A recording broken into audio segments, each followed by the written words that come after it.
لایق تو کسی نیست جز آن کسی که تو را انتخاب کند نه امتحان، تو را نگاه کند نه اینکه ببیند، تو را حس کند نه اینکه لمست کند، تو را بسازد نه اینکه بسوزاند،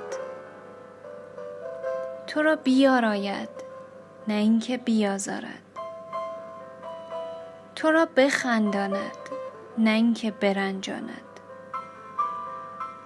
تو را دوست بدارد و بدارد و بدارد.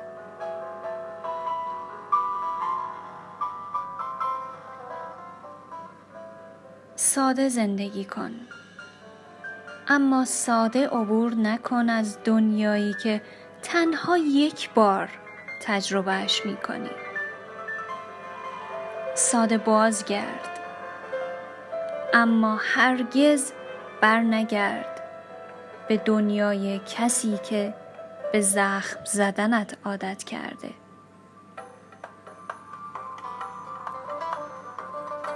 حتی اگر شاهرگ حیاتت را در دستانش یافتی. و به یاد داشته باش هیچ کس ارزش شکسته شدن ارزش‌هایت را ندارد.